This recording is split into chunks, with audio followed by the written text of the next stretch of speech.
Okay, let's bring up. All right, I'm going to bring up Hacker because Hacker said he's going to come up here and do some comedy. Hacker, you ready to do some comedy? Yeah, Let's give a big Hacker. applause for Hacker. Woo!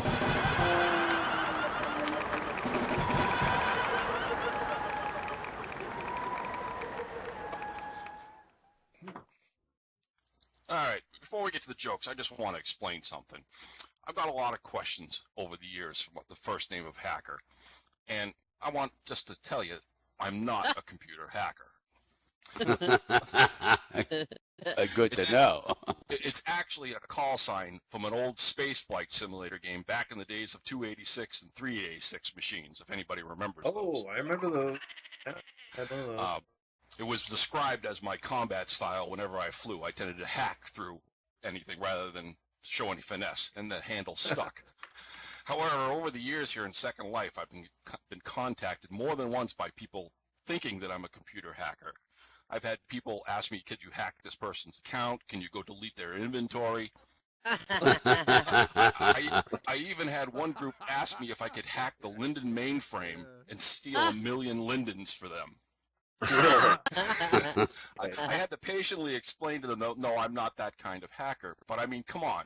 If I was, would I really advertise my services by my username? That would be like if I walked into a real life bank and said, could I open an account? And they said, sure, what's your name? Last name, Robber. First name, Bank. You know? Come on. Anyway, you asked for a little comedy, and that's what you're going to get, as little as possible. Oh. This sex researcher You. phones one of the participants in a recent survey of his to check on a discrepancy. He asks the husband, in response to the question on frequency of intercourse, you answered twice weekly. Your wife, on the other hand, answered several times a night. That's right, replies the husband, and that's how it's going to stay until our mortgage is paid off. A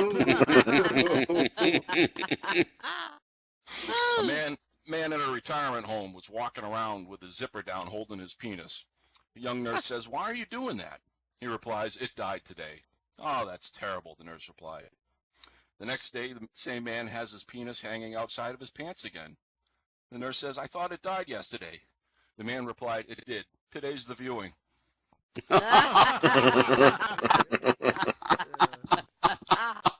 Oh, you. There were 3 women who were at a gynecologist having prenatal checkups. The doctor asked the first woman, in what position was the baby conceived? He was on top, she replied. You'll have a boy, the doctor exclaimed. The second woman was asked the same question. I was on top, was the reply. You will have a baby girl, said the doctor. With this, the third woman, a blonde, burst into tears. What's the matter, asked the doc.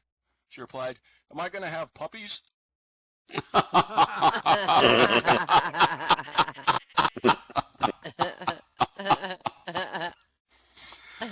A priest in a small Irish village loved the cock and 10 hens he kept in the hen house behind the church. One Saturday night, the cock went missing.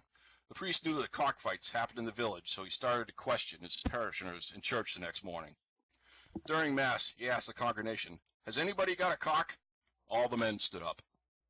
No, he said, that's not what I meant. Has anybody seen a cock? All the women stood up. No, he said, that wasn't what I meant. Has anyone seen a cock that doesn't belong to them? Half the women stood up. No,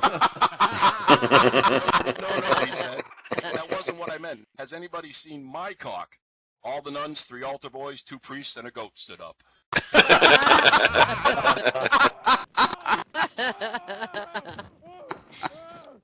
A man walks into a toy store to get a Barbie doll for his daughter. So he asks the assistant, as you would, how much is Barbie?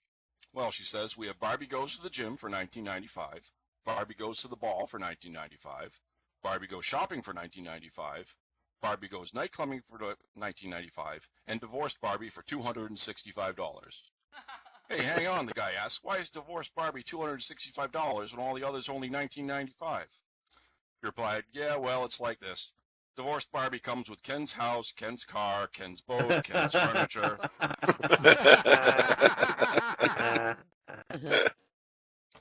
A preacher wanted to raise money for his church. On being told there was a fortune in horse racing, decided to purchase one and enter in the races.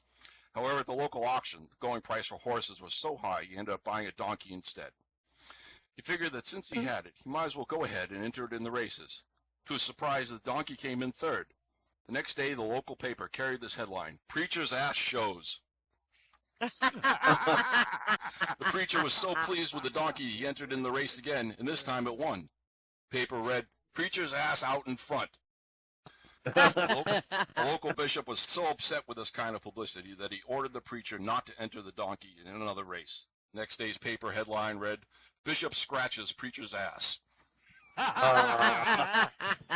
This was too much for the bishop, so he ordered the preacher to get rid of the donkey. The preacher decided to give it to a nun at a nearby convent. The paper headline the next day read, "Nun has the best ass in town." The bishop fainted. He informed the nun she would have to get rid of the donkey, so she sold it to a farmer for $10. Next day, the headline read, "Nun sells ass for $10." This was too much for the bishop, so he ordered the nun to buy back the donkey, lead it to the plains where it could run wild and free. The next day, the headline in the paper read, "Nun announces her ass is wild and free." The bishop died of heart failure the next day.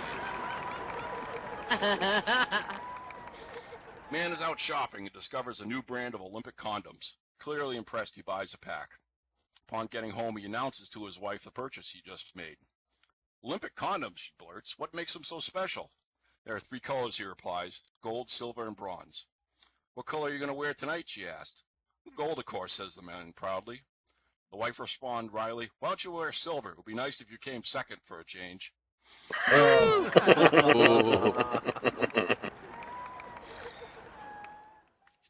see here. Oh, sorry. Wrong way.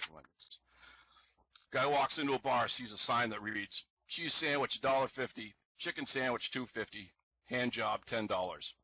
He checks his wallet and beckons to the sexy bartender. "Are you the one that gives the hand jobs?" he asked. "Yes," she purrs, "I am." "Well, wash your hands," says the man. "I want a chicken sandwich." This guy's walking along a beach when he kicks a bottle. Much to his surprise, a genie flies out. "Oh, master," it declaims, "your wish is my command." "Great," thinks the guy, his chance has finally come. "Genie," he demands, "give me a penis that touches the floor." Promptly, both his legs fell off.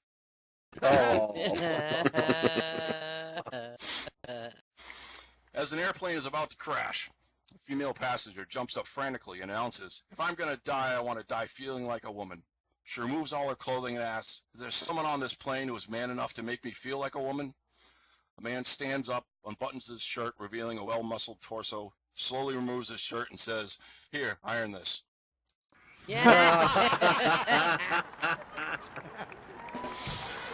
A Brit, a Frenchman, and an American are out adventuring in the jungle together when they're set upon by a tribe of cannibals. They're taken back to the village where the chieftain explains that the tribe is going to kill them, eat their innards, and use their skin to make canoes. As men begin to panic and protest, the chieftain says, as an act of mercy, he will allow the men to decide how to die. The Brit chooses to die by his pistol he always carried with him. The chieftain agrees, and the man draws his gun and shoots himself in the heart. The Frenchman asks for a sword. The chieftain gives it to him, and the man promptly falls on it and dies. The American calmly asks for a fork. The chieftain and several tribesmen question the choice of weapon, but agree to allow it. The man begins stabbing himself all over his body, opening dozens of small wounds and bleeding profusely. The chief says to the American, "I respect your choice of how to die, but I have to ask, why a fork?" The American replies, "Good luck with your fucking canoe." That's all I got, folks. Thanks. You've been great. Bravo. Way Good to go. job. Come on, let's Good give it up. job. That's terrific. Boy, thank you so much. That's good. Yay! Hey, that's terrific. So, everybody having fun? Everybody having a good time? Yeah? Yep. Absolutely. And you know, I'm just doing some Labor Day stuff, so just so you know, I understand the appeal of a drug-free workplace. I mean, but aren't most people happy if it's just the coffee is free? You know?